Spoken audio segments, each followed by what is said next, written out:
करते हैं। अभाव जो है अनुपलब्धि के द्वारा गम्य होने वाला, ज्ञान होने वाला, वो कहते हैं ये प्रत्यक्ष प्रमाण के कोटि में जाता है। अभाव प्रमाण अनुपलब्धि के द्वारा जो अभाव प्रमाण, अभाव का ज्ञान होता है ना, वो प्रत्यक्ष प्रमाण के द्वारा ही गृहीत हो जाता है। ये भूतले घटो नास्ति, यदि भूतल में घट होता दिखता, कहते हैं वो इंद्रियों का ही कार्य है। यहाँ पर वर्णन करते हैं कि इंद्रियों के द्वारा ही परिणाम विशेष है, परिणाम विशेष के कारण उसका दिख नहीं रहा। किंतु जो यहाँ पर है योग मत वाले और सांख्य मत वाले अभाव को अधिकरण स्वरूप मानते हैं। तो यहाँ पर जो भी जिस स्थान पे नहीं है वस्तु, वो अधिकरण स्वरूप ही है। कहते हैं यदि असत से सत की उत्पत्ति होती, असत से सत की उत्पत्ति यदि होती तो बंध्या के पुत्र से सृष्टि आदि हो जाती है ना। लेकिन बंध्या के पुत्र से सृष्टि नहीं होती, इसलिए अभाव नाम की कोई वस्तु है नहीं, जिसके लिए अनुपलब्धि प्रमाण को मानने की जरूरत पड़े। तो यही कहते हैं यहाँ पर चिते हैं, बोलते रेते चिति सकते है ना। जितने भी परिणाम आदि हैं प्रकृति के, नित्य परिणाम, प्रकृति नित्य रहती है किंतु परिणाम स्वरूप होती है। इसलिए उसको जो सृष्टि दिख रही है हमको, तो नित्य परिवर्तन होती रहती है। जैसे हम बालापन में छोटे से पैदा हुए थे, अब जवानी बुढ़ापे में आकर के वृद्धि को प्राप्त, कृष्णता को आदि को प्राप्त हो गए, तो नित्य परिणाम हो रहा है हमारा भी, है ना। तो किंतु चेतन जो परमात्मा है वो नित्य परिणाम नहीं है। और यहाँ पर कहते हैं साचा परिणाम भेदो इंद्रिय, जो परिणाम भेदा देख रहा है इंद्रिय से जन्म है। प्रत्यक्ष आदि प्रमाण जो इंद्रिय हैं उनका परिणाम भेद है, इसलिए वहाँ पर नहीं दिख रहा। वो कहते हैं नास्ति प्रत्यक्ष अनवरुद्ध विषयो, कहते हैं जो प्रत्यक्ष प्रमाण के द्वारा ग्राह्य नहीं है उसके मानने के लिए अनुपलब्धि प्रमाण की जरूरत हो, ऐसी कोई जरूरत नहीं है। तो हाँ, तो जहाँ पर इसको काटते हैं वहाँ पर काटा जाएगा, जहाँ पर मंडन किया जाता है वहाँ पर मंडन किया जाएगा, है कि नहीं। हाँ, उपमान है, और ये तीन ही प्रमाण मानते हैं।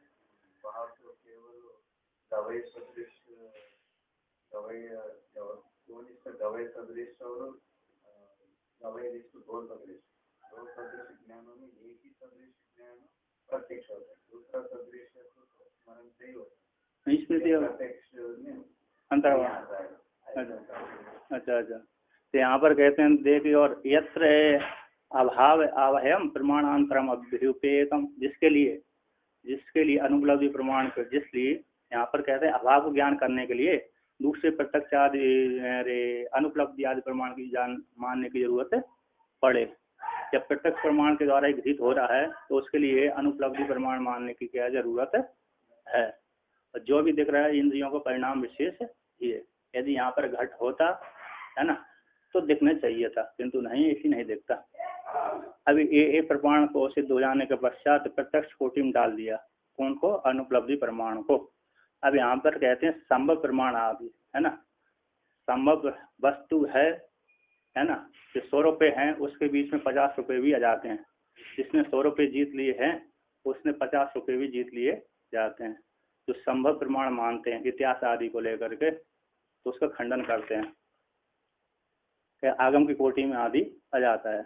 कहते संभवस्तु यथा, जो संभव प्रमाण मानते हैं, प्रत्यक्ष प्रमाण, अनुमान प्रमाण, उपमान प्रमाण, शब्द प्रमाण यानी आगम प्रमाण, अर्थापत्ति प्रमाण, अनुपलब्धि प्रमाण, संभव प्रमाण, इतिहास प्रमाण, इतिहास और चेष्टा प्रमाण तांत्रिकों का होता है। इसके पश्चात और होते हैं, प्राय करके 9 तक ले जाते हैं, ज्यादातर 9 प्रमाणों तक, ठीक है नहीं। तो उसी में कुछ अंतर्भावित कर देते हैं, तो 9 प्रमाण होते हैं सामान्य रूप से, और भी थोड़े और ज्यादा गिने जाते हैं तो उनका वर्णन नहीं करते। तो यहाँ पर कहते हैं जो संभव प्रमाण है, यथा उदाहरण देते हैं, खार्याम द्रोण आडक प्रस्तादि अवगम। कहते खार्याम, खारी में, खारी के भीतर द्रोण आडक प्रस्थ आदि का ज्ञान हो जाता है। 100 रुपये हो गई खाड़ी, उसके भीतर द्रोण हो जाती है आधा, उसके भीतर हो जाती है प्रस्थ, आडक उसके पीछे होता है प्रस्थ। तो यहाँ पर माप विशेष होता है, तो यहाँ पर टीका में दिया है खारी द्रोणादय परिणाम विशेषा, द्रोण चतुष्टय खारी, 4 भाग कर लिए द्रोण के तो एक खारी बनती है। 4 जैसे नहीं ना, द्रोण आपने पहले पसेरी और पहले घर गाँव में नापे ना, इतने इतने बड़े होते थे लकड़ी के। लकड़ी के जो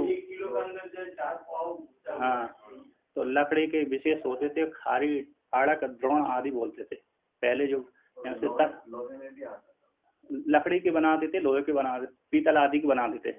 लकड़ी प्राय करके हाँ, जो भी किसी किसी भाषा में बोलते थे, किसी किसी यहाँ पर शुद्ध संस्कृत में बोल रहे हैं। यहाँ पर टीका में दिया देखिए हैं।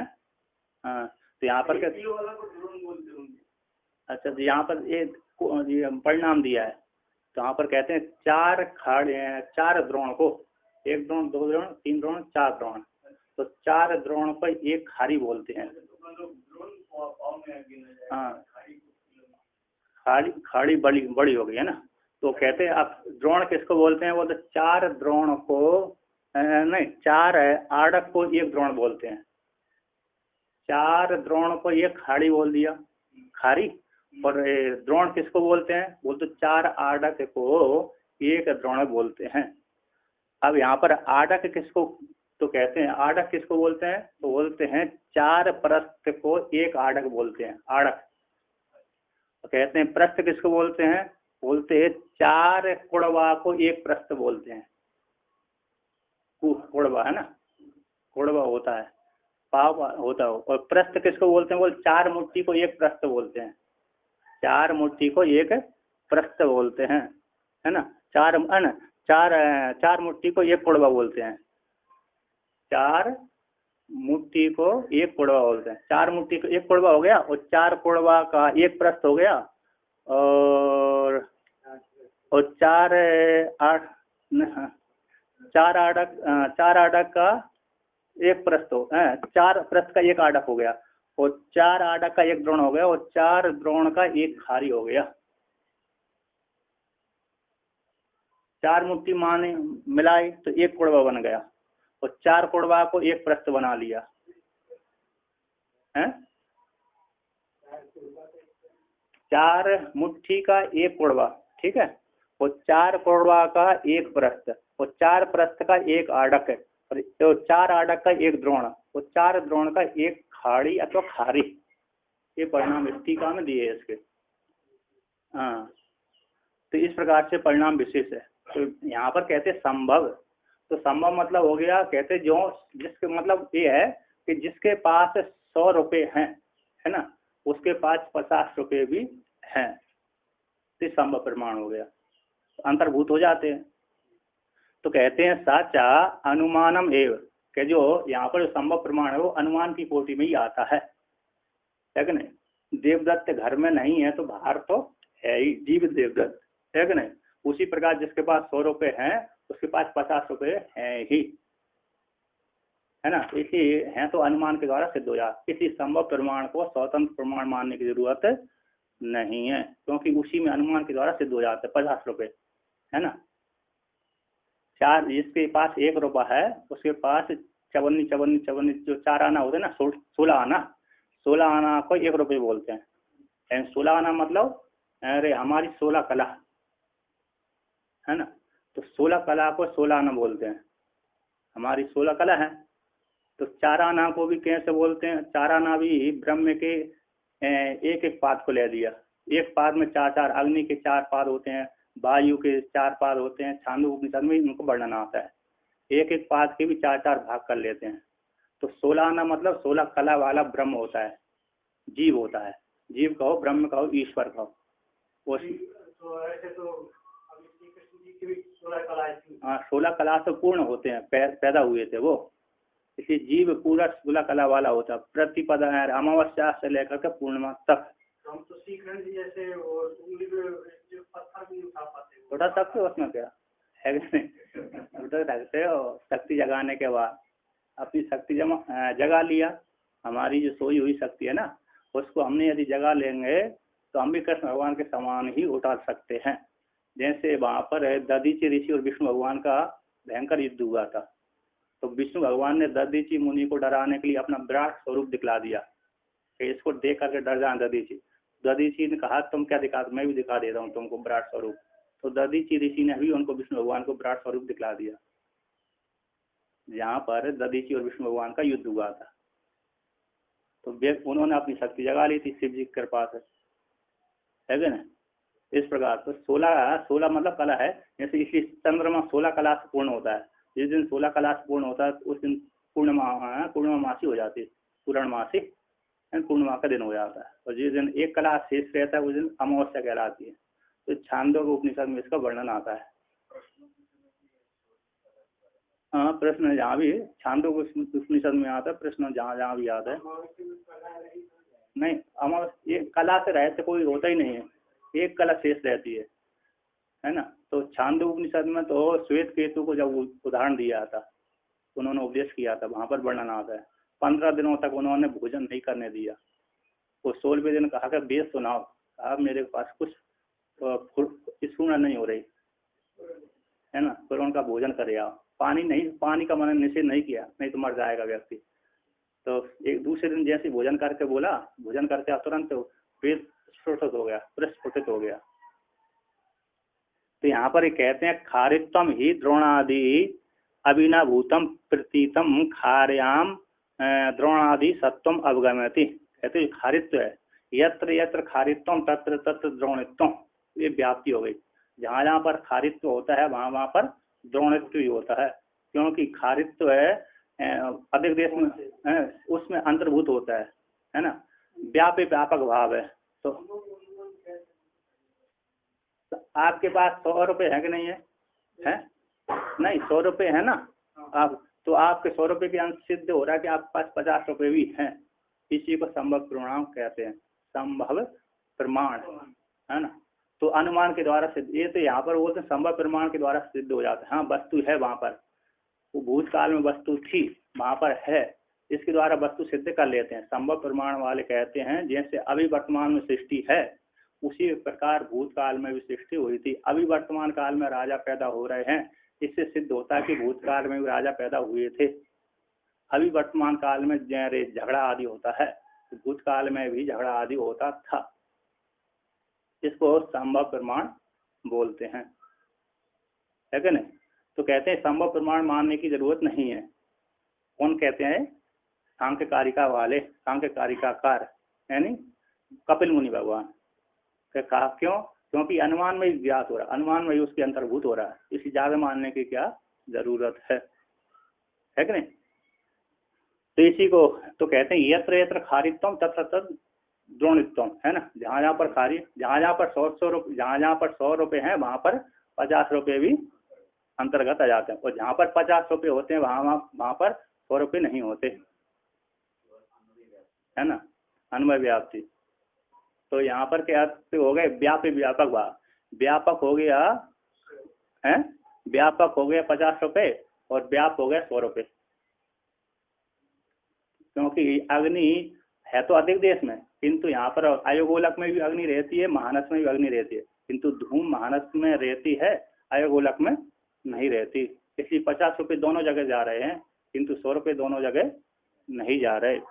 तो खारित्वम द्रोणादि अभिनाभूतम प्रतीतम, अभिनाभूत है, सहचर्य भाव, है ना। अभिनाभूत किसको बोलते हैं? जब दो में से एक नष्ट नहीं हुआ तब तक रहता है, उसको अभिनाभूत बोलते हैं, सहचर्य भाव। तो प्रतीतम खारियाम द्रोणी आदि सत्वम अवगति, खारी में द्रोणी आदि का सत्व स्वीकार किया जाता है। तो आगे उसी को वर्णन करते हैं। हाँ, अच्छा, तो ये हो गया। अब ये तो खत्म हो गया संभव प्रमाण। अब ऐसी है प्रमाण को वर्णन करते हैं।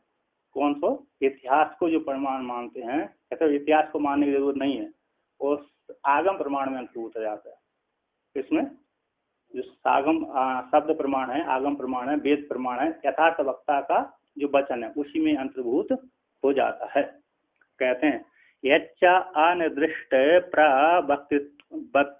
प्रावक्त्रिकम प्रवाद पारंपर्य मात्रम इति हा ऊचुर्वृद्धः इति ऐतिह्यम।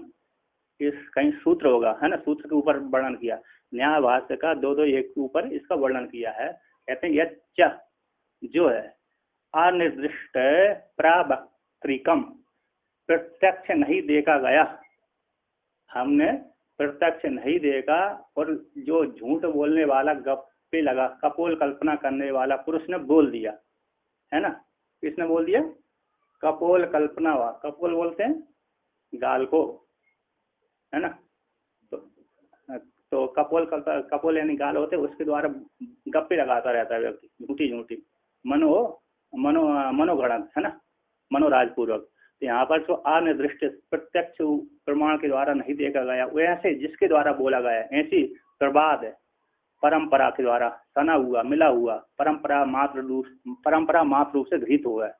सुन लिए, यहाँ से वहां पर ईसावासु उपनिषद में आया है, वाक्य आता है, इति सुश्रम धीराणाम एनस्तद व्याचक्षिरे। तो वहां भी परंपरा ही है कि हमने जो ज्ञान किया है वो हमने अपने मन से नहीं बोला, पूर्वीशाम ऋषिणाम, है ना, महापुरुषाणाम, ऋषिणाम, ईश्वर आदि के माध्यम से हमारे पास वो आया है। ऐसे याज्ञवल्क्य और जनक जी की सभा में याज्ञवल्क्य के साथ जो ऋषि आदि साक्षात कर रहे थे, तो वहां पर जो यक्ष आदि का संवाद आता है, तो यक्ष आदि के संवाद में वो ऋषि कहते कि मैंने जो ज्ञान किया है वो ऐसे वैसे ब्राह्मणों से नहीं प्राप्त किया, जो विद्या मैंने प्राप्त किया तो किसी यक्ष एन पूजनीय व्यक्ति से मैंने विद्या प्राप्त की, उसको तुम जानते हो कि नहीं जानते।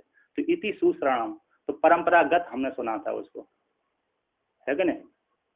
तो यहाँ पर कहते हैं जो प्रवाद है, प्रतिष्ठ रूप से बाद, प्रवाद परंपरा मात्रम, है ना, एक दूसरे से दूसरे उसने व्यक्ति ने दूसरे से तीसरे से ऐसे चला आ रहा है।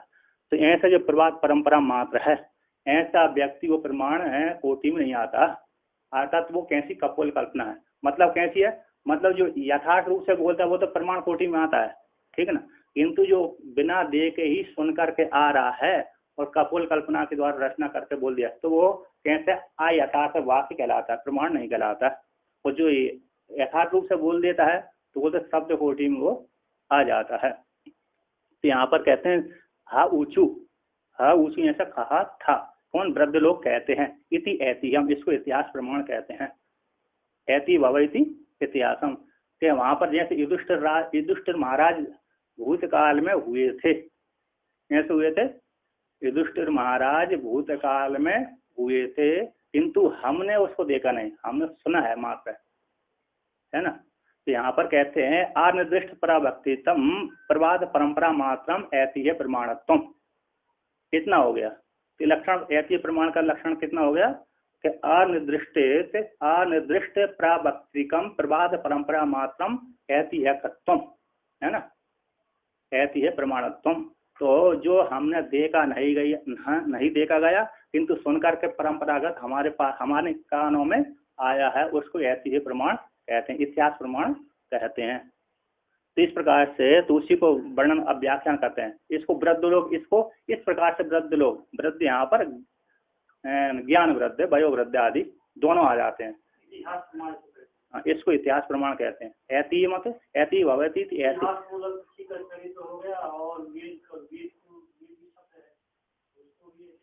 हाँ, तो इतिहास वेद तो वेद ही हो गया। इतिहास वेद के भीतर जो कहानी आती है वो इतिहास कहलाते हैं। वेद के भीतर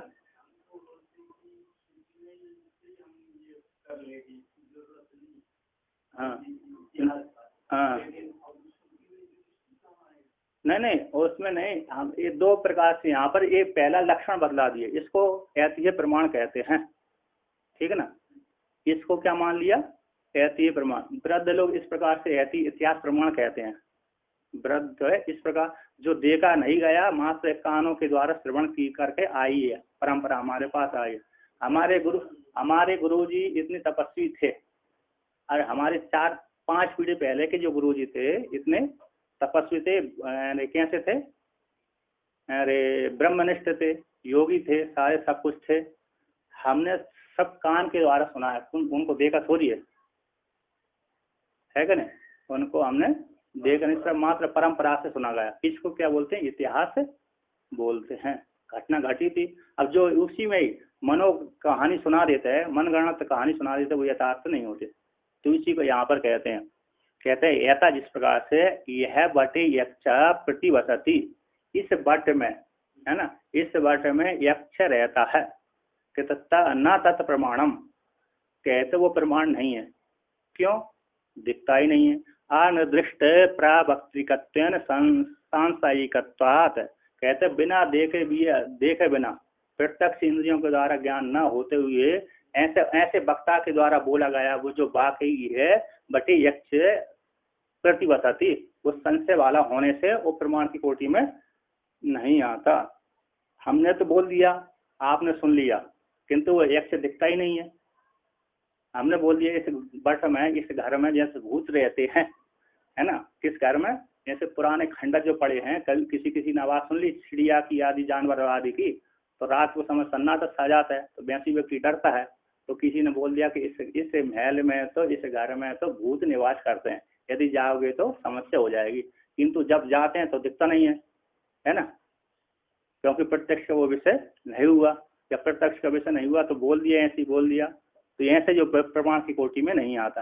कौन से पर कहते ऐसा प्रमाण की जो नहीं देखा, युधिष्ठिर आदि को हमने नहीं देखा, वो भी सुन करके आया, तो वो भी प्रमाण की कोटि में नहीं हो पाएंगे, है ना, उनमें भी संशय वाले है ना, क्योंकि हमने देखा नहीं है। तो कहते हैं आपते वक्तृकत्व निश्चय हेतु आगम एव इति अनुमानम त्रिविधम प्रमाणम, किंतु जो आप तो प्रश्नों के द्वारा बोला गया है, यथार्थ वक्ताओं के द्वारा बोला गया है, वो तो प्रमाण है, किंतु वो प्रमाण होता हुआ भी वो आगम की कोटि में आ जाता है। आप तो वाक्य जो कैसी है, आगम की कोटि में आ जाता है।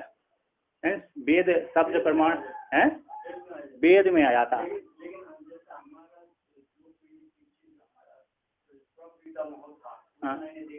हाँ, आप तो बात में आ गए ना, आप तो बात यथार्थ वक्ता, आप तो आगम शब्द यहाँ पर शब्द प्रमाण से दो, वेद भी आ रहा है, यथार्थ वक्ता भी आ रहा है।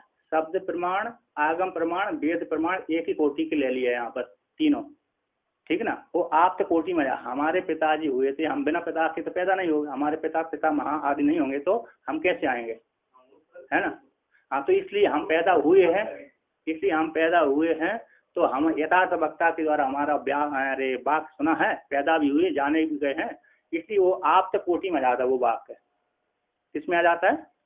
आप तो कोटि, आगम कोटि, वेद कोटि, यथार्थ वक्ता की कोटि में आ जाता है। इसलिए स्वतंत्र इतिहास मानने की जरूरत नहीं है, इतिहास प्रमाण को मानने की जरूरत नहीं है। इतिहास सारा वेद में ही, शब्द प्रमाण में ही अंतर्भूत हो जाता है, इनका कहना है, ठीक है ना। तो वहाँ भी जहाँ पर वेदांती आदि भी खंडन करते हैं ना, इसी कोटि में वो डाल देते हैं। जो 6 प्रमाण मानते हैं नहीं मीमांसक आदि, उसको भी इसी कोटि में डाल देते हैं। तो यहाँ आगे कहते इस प्रकार से तो सिद्ध हो गया कि 3 प्रमाण ही सिद्ध हैं, है ना। इति आगम एव, तो यथार्थ वक्ता के द्वारा कहा गया बात तो आगम प्रमाण ही होता है। तो इस प्रकार से उपन्नम प्राप्त हो चुका है कि 3 ही प्रमाण है, प्रत्यक्ष प्रमाण, अनुमान प्रमाण और आगम प्रमाण, यानी शब्द प्रमाण कहो, आगम प्रमाण कहो, वेद प्रमाण कहो, यथार्थ आप्त वचन कहे, आप्त वचनम आप्त श्रुति आप्त वचनम तो, है ना, इस वाक्य के द्वारा। तो 3 ही प्रमाण है। तो अब आगे कहते हैं छठी कारिका को लेकर कहते हैं यहाँ पर, एवं तावत व्यक्त अव्यक्त ज्ञा लक्षण प्रमेय सिद्ध्यर्थम प्रमाणानि लक्षितानि, कहता है एवं इस प्रकार से 3 प्रमाणों की प्राप्ति हो जाने पर तावत व्यक्त हो गई जो हमारे सामने दिख रहे हैं, प्रकृति या महातत्व से लेकर के चीटी पर्यंत तक व्यक्त पदार्थ है ना, और अव्यक्त हो गया प्रकृति, और ज्ञा यानी पुरुष है, ये प्रत्यक्ष के विषय नहीं होते। मीमांसा जी सांख्यवादी कहते हैं कि जो हमारी जो प्रकृति है वो अदृश्य गुण वाली है, क्योंकि ब्रह्म सूत्र में वहां पर वर्णन आया था, है कि नहीं। प्रकृति को कैसा मानते हैं? अदृश्य गुण वाली मानते हैं, किंतु उसका कार्य दिखता है। उसी प्रकार हमारा जो माया है, जो महामाया है, वो प्रत्यक्ष नहीं है, उसका कार्य जो स्थूल विद्या आदि है, उसका प्रत्यक्ष उसका ज्ञान हो जाने पर हम संसार आदि प्राप्त, उसका जो कार्य वो भी दिख रहा है। इस प्रकार से तो यहाँ पर कहते हैं किंतु जो अविद्या है साक्षी के द्वारा गम्य होती है, यदि जाना ही ना जाए, अविद्या जानी ना जाए तो उसका कभी भी निवृत्ति नहीं हो सकती। जैसे बंध्या का पुत्र जाना ही नहीं जाता किसी भी प्रमाण से, उसकी निवृत्ति कभी भी नहीं होती।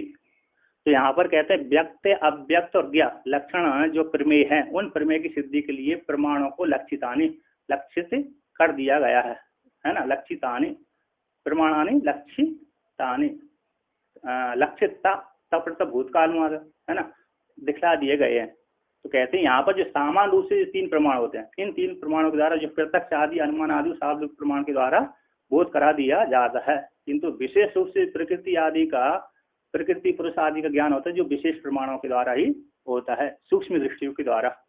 उसमें भी प्रमाण तो सामान्य प्रमाण है, इन सामान्य प्रमाणों के द्वारा ज्ञान हो जाता है सामान्य व्यक्ति का, किंतु वही अब विशेष जो है वस्तु को जानना है तो उसको विशेष रूप से ही उसको जान सकते हैं, ऐसी सामर्थ्य स्वीकार कर सकते हैं। कहते हैं तत्र इन तीन वर्णन किए व्यक्त अव्यक्त ज्ञा, कहते हैं तत्र इन तीनों के मध्य में व्यक्तम कौन है, पृथ्वी आदि से लेकर के पृथ्वी पर्यंत, हाँ सारे चीटी पर्यंत तक।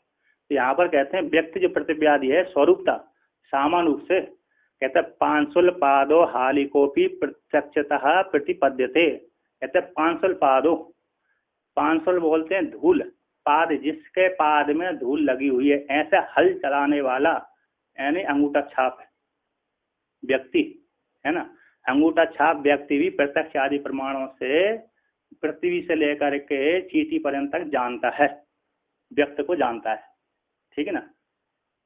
तो ये पृथ्वी है, पृथ्वी के ये पृथ्वी है, पृथ्वी का कार्य कौन है, घट है, घट आदि बन गया, पृथ्वी से ही पेड़ आदि उत्पन्न हो जाते हैं, पृथ्वी से ही अन्य अन्य फसल आदि उत्पन्न हो जाती हैं, और बीज आदि भी इस बीज से ये फल के इस वृक्ष की प्राप्ति हो जाती है।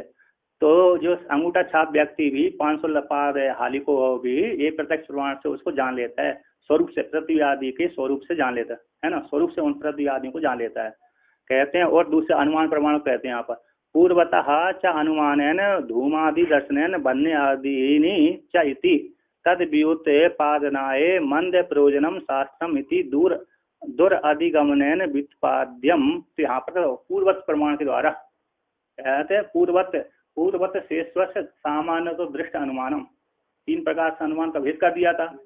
तो ऐसे पूर्वत नामक जो अनुमान है, ऐसे अनुमान के द्वारा धूमादि दर्शन से बनने का भी ज्ञान सामान्य व्यक्ति 500 हाले को अंगूठा छाप व्यक्ति भी अनुमान करके जान लेता है ना।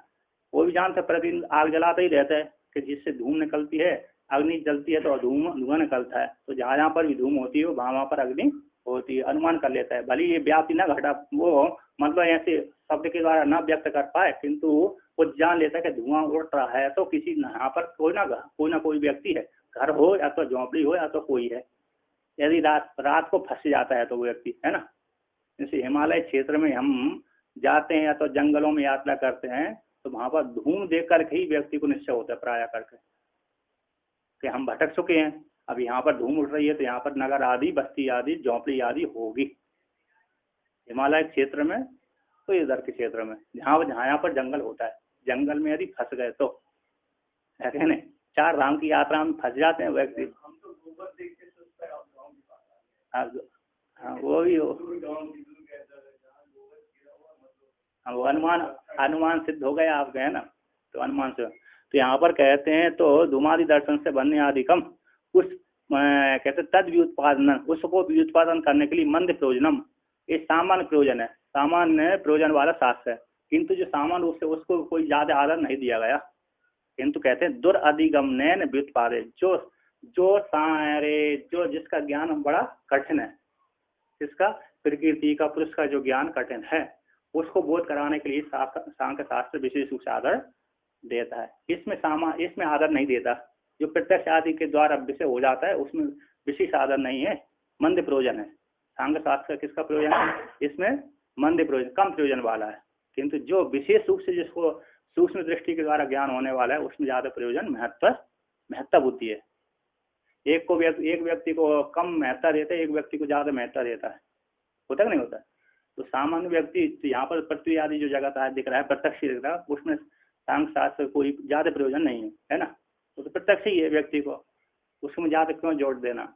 किंतु जहाँ पर जो विशेष रूप से अरे ज्ञान कराना है, नहीं जान पाते सामान्य व्यक्ति, उसमें विशेष रूप से उसका महत्व बुद्धि देते हैं।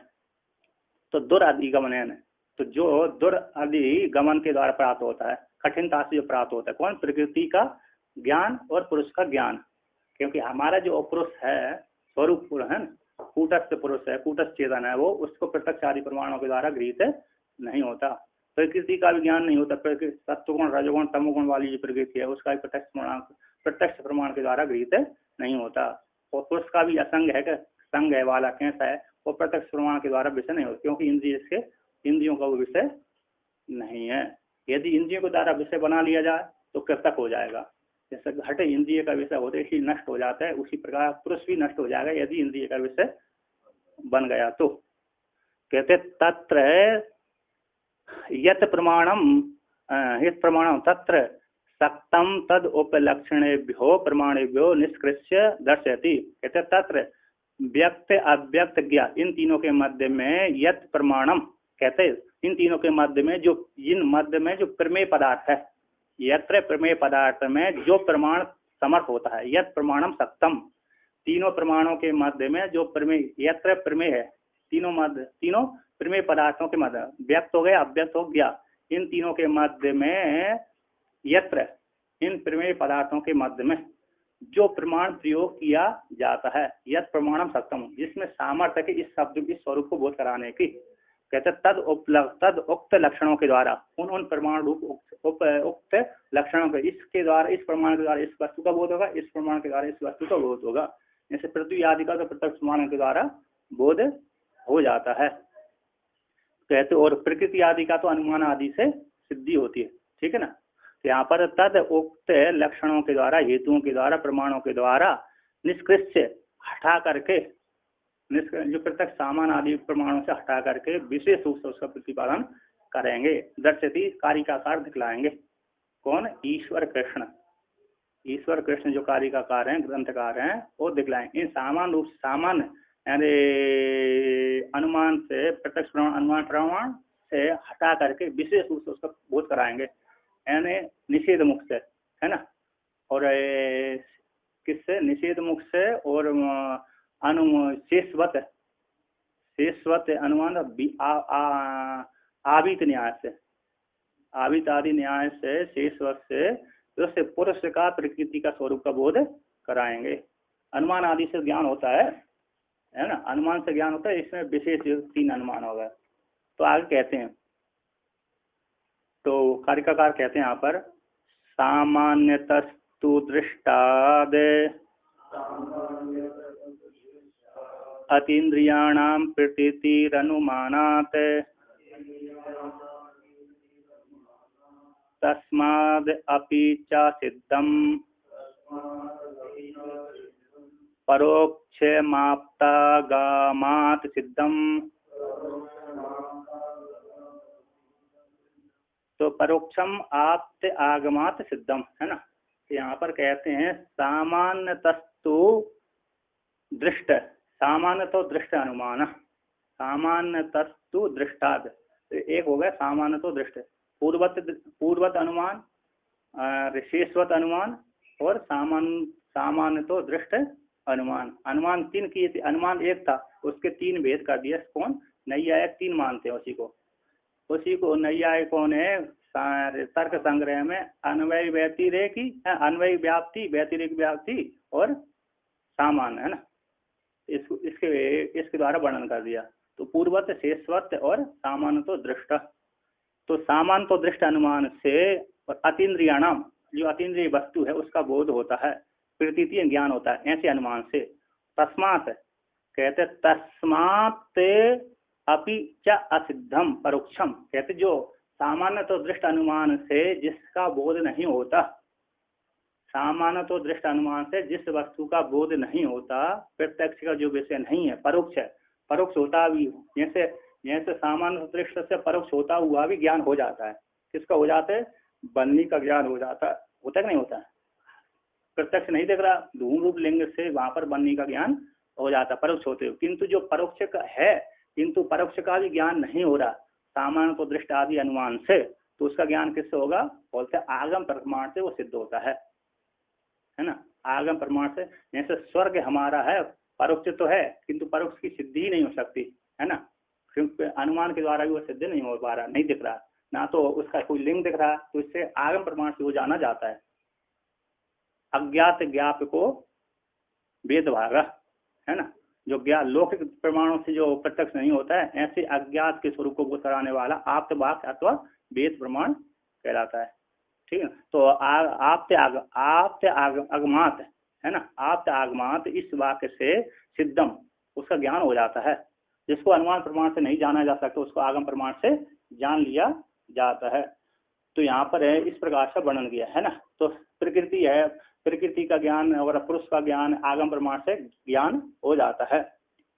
और ये उसका ये इसका ज्ञान हो जाता है। अतीन्द्रिय का तो अनुमान आदि के द्वारा ही ज्ञान हो जाता है ना। इंद्रिय हमारा जो इंद्रियों का ज्ञान हो रहा है अनुमान प्रमाण के द्वारा है, तो अतीन्द्रिय। इंद्रिय हमारी कैसी होती है? अतीन्द्रिय होती है। हम जो दिख रहा है वो तो गोलक शक्ति है, गोलक है, किंतु गोलक के भीतर एक शक्ति विद्यमान है। तो वो शक्ति विद्यमान वो हम अनुमान के द्वारा रूप देख रहे हैं, तो हमारे चक्षु इंद्रिय की शक्ति विद्यमान है। अंधे व्यक्ति का गोलक तो दिखता है किंतु उसको रूप नहीं दिखता, उसमें शक्ति विद्यमान नहीं है। सूर्य भगवान ने उसके ऊपर अनुग्रह करना बंद कर दिया। अब यहाँ पर कहते हैं कि सामान्यता इति, सामान्य रूप से तू शब्द यहाँ पर प्रत्यक्ष पूर्ववद विहाम वृषि नष्टि।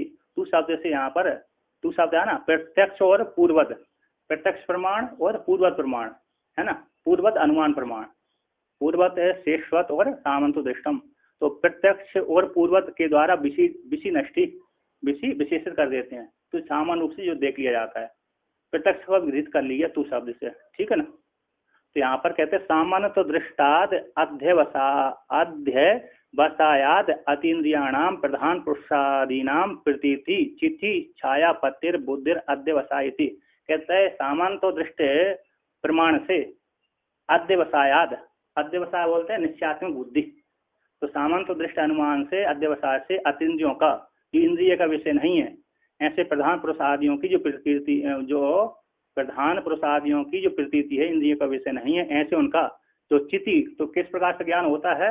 कहते हैं चिति छायापति, चैतन्य पुरुष हो गया, अज्ञान से चैतन्य पुरुष को प्रकृति का कार्य बुद्धि हो गया, महातत्व हो गया। उस महातत्व में अज्ञान के माध्यम से असंग जो कूटस्थ पुरुष है उसका इसमें प्रतिबिंब पड़ गया, दर्पण रूप बुद्धि में प्रतिबिंब पड़ गया। तो बुद्धि के कार्य से, बुद्धि का सुख दुख कार्य से वो प्रतिबिंब में सुख दुख मानने लगा, उससे इस असंग कूटस्थ में भी सुख दुख की प्राप्ति हो गई परंपरागत, ठीक ना। इस प्रकार से बुद्धि अध्यवसायी कहलाती है। बुद्धि के माध्यम से कौन जाना जाता है? असंग कूटस्थ पुरुष जान लिया जाता है। वेदांत में हो चाहे सांख्य में हो, तो बुद्धि के द्वारा ही गृहीत होता है। फल व्याप्ति, बुद्धि वृत्ति व्याप्ति।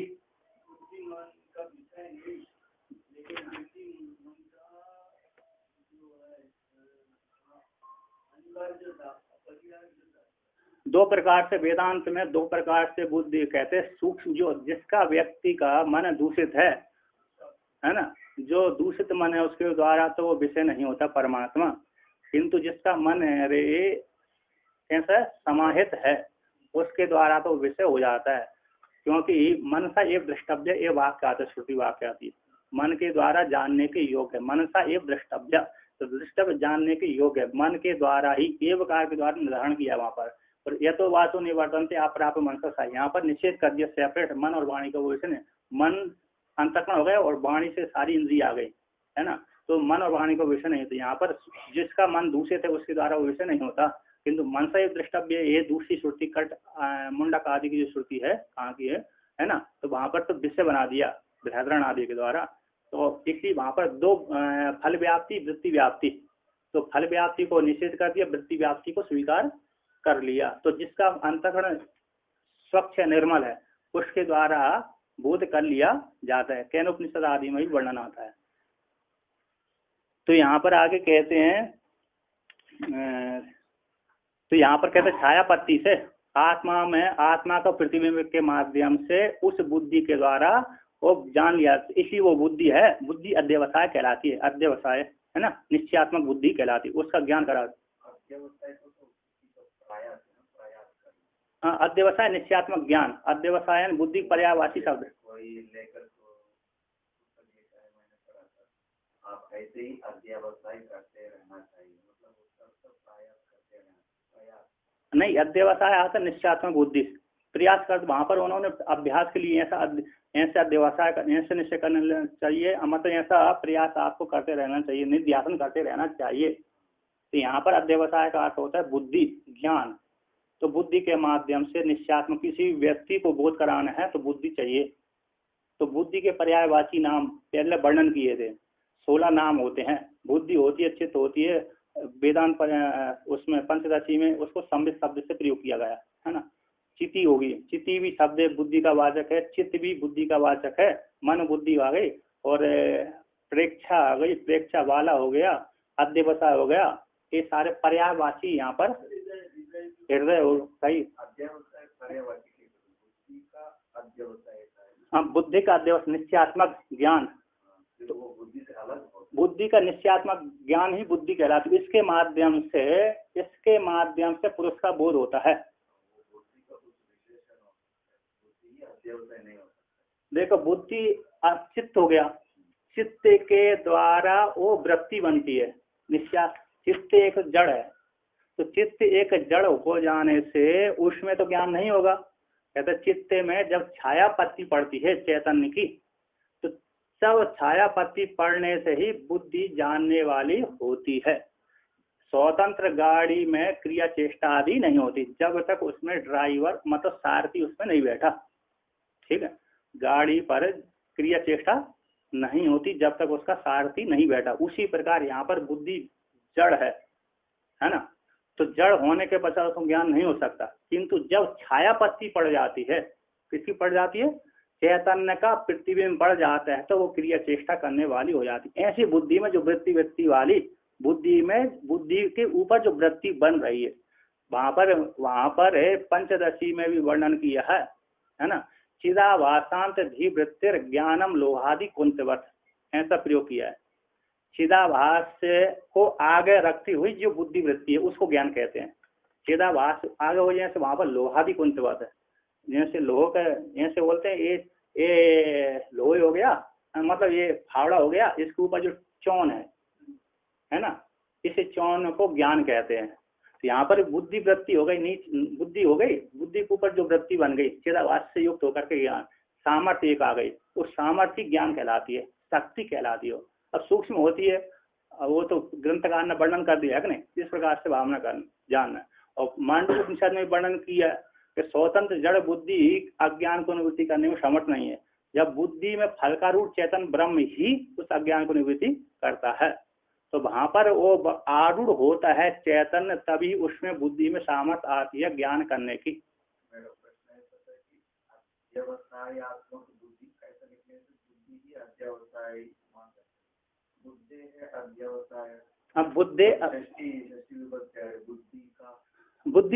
बुद्धि का निश्चयात्मक है, बुद्धि का निश्चयात्मक जो निश्चयात्मक बुद्धि होती है, तो लेकिन बुद्धि के ऊपर जो निश्चयात्मक ज्ञान पड़ा हुआ है, वो ज्ञान उस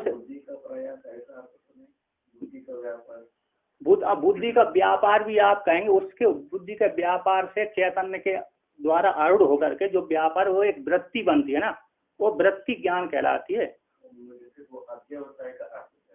अध्यवसाय मतलब होता है निश्चयात्मक बुद्धि, निश्चयात और एक बुद्धि का भी वही अर्थ है, निश्चयात्मक बुद्धि, और अध्यवसाय का भी। देखिए यहाँ पर है, हिंदी में भी इसका वर्णन किया है। कौन से हिंदी में क्या, बुद्धि का अध्यवसाय, बुद्धि का निश्चयात्मक ज्ञान, बुद्धि का निश्चयात्मक जो ज्ञान है उस ज्ञान के द्वारा उसके बोध होता है। बुद्धि का निश्चयात्मक ज्ञान से बुद्धि का ये आता है, अर्थ आता है, और अध्यात्म तो प्रयास ही हो सकता है। एक बार अध्यवसाय का अर्थ प्रयास ले रहे हैं आप। हाँ, बुद्धि का प्रयास तो बुद्धि के प्रयत्न, ठीक है, बुद्धि का प्रयत्न तो होता है, बुद्धि का वृत्ति का व्यापार होता है, तो बुद्धि का व्यापार से वृत्ति बनती है, वो वृत्ति एक ज्ञान कहलाती है, वो निश्चयात्मक ज्ञान ही होता है। वो बुद्धि के ऊपर चैतन्य का आभास पड़ने के पश्चात जो बुद्धि में व्यापार आदि हुआ, उससे जो ज्ञान होता है वो निश्चयात्मक ज्ञान होता है ना। बुद्धि में, जड़ बुद्धि के ऊपर चैतन्य का प्रतिबिंब पड़ गया, अब बुद्धि ने व्यापार किया तो एक वृत्ति उसमें बनी, तो वृत्ति जो बनी घट के आकार की, पट के आकार की, मठ के आकार की, तो निश्चयात्मक वृत्ति से भिन्न बुद्धि का क्या विवरण है? वो तो आधार, बिना आधार के कैसे उसका ज्ञान होगा? बिना निश्चयात्मक जो भी वृत्ति हो वो बुद्धि नहीं कह सकते। नहीं, निश्चयात्मक हो तो मन कह सकते हैं। दोनों एक ही। संशयात्मक वो यथार्थ ज्ञान में नहीं होता, मिथ्या ज्ञान में कहलाता है। बुद्ध ये तो बुद्धि कैसे होती है? आधार है। मतलब बुद्धि है को किस प्रकार ज्ञान ज्ञान का ज्ञान को ज्ञान रूप हाँ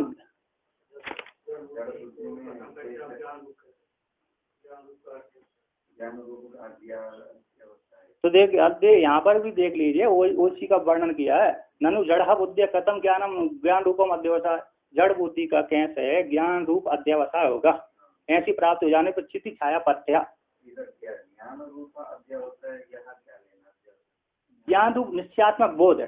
ज्ञान रूप जो निश्चयात्मक बोध है, जिसके उस ज्ञान के निश्चयात्मक बोध के द्वारा हमारी अज्ञान की निवृत्ति होगी। हमारे अज्ञान की निवृत्ति होगी, उसी को बुद्धि कहते हैं, ज्ञान कहते हैं, है कि नहीं? वहां पर पंचदशीकार ने भी इसी प्रकार से वर्णन किया, ज्ञान को वर्णन किया है। वहां पर बुद्धि वृत्ति, बुद्धि के ऊपर जो फल का रूढ़ है कौन? चिदाभास है। उस चिदाभास के माध्यम से उत्पन्न होने वाला ज्ञान ज्ञान कहलाता है।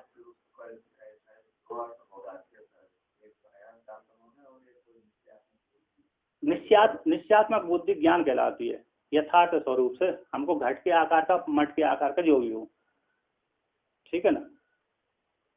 तो ये चित्त सन्निधान, चित्त सन्निधान है या बुद्धि चित्त, चित्त सन्निधान से अथवा या बुद्धि का चित्त, तादात्म्य पथ्य, दोनों का एक जुड़ जाना। चैतन्य का, प्रतिबिंब का और बुद्धि रूप अधिष्ठान का, दर्पण का, दर्पण में गया हुआ उसका प्रतिबिंब का अन्योन्य अध्यास, अन्योन्य अध्यास से, तादात्म्य अध्यास से, तत्बल से ही बुद्धि का ज्ञान रूप व्यापार, बुद्धि का ज्ञान रूप जो व्यापार उस, तो ज्ञान रूप वो व्यापार जो निश्चयात्मक बोध है ना। ऐसा ही है। हाँ तो ज्ञान का व्यापार हो गया। अरे क्योंकि जड़ बुद्धि है, उसमें निश्चयात्मक बोध ही बुद्धि कहलाती है, ज्ञान कहलाती है। व्यापार का हो, बुद्धि वृत्ति है, व्यापार हो गए। बुद्धि की जो वृत्ति बनी है ना, उसको उस वृत्ति के माध्यम से हमारा जो निश्चयात्मक बोध होता है वो बुद्धि शब्द से प्रयोग करते हैं। निश्चयात्मक बोध शब्द से, ज्ञान शब्द से प्रयोग कर देते हैं। बुद्धि का जो निश्चयात्मक बोध, बुद्धि का निश्चयात्मक बोध, अध्यवसाय बोध।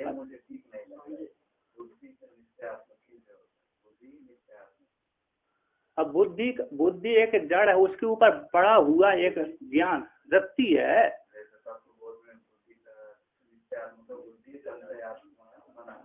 निश्चय तो वहां पर भी यही है कि बुद्धि के ऊपर पड़ा हुआ ज्ञान ही, चाहे निश्चयात्मक का हो, व्यापार का हो, वही होगा, यथार्थ ज्ञान कहलाता है वो। बुद्धि के ऊपर, क्योंकि स्वतंत्र बुद्धि में जड़ है ना, उसमें कोई नई क्रिया चेष्टा आदि नहीं हो सकती जब तक चैतन्य के ऊपर उसका संबंध नहीं होगा। इसके बाद चेतन और बुद्धि के जड़ के साथ संबंध होगा, फिर जो ज्ञान होता है। बुद्धि का निश्चयात्मक ये भी ले सकते हो, वो निश्चयात्मक बुद्धि मतलब ज्ञान ही आ रहा है, वो अध्यवसाय का हो चाहे ज्ञान का हो, पर्यायवाची हो जाता है।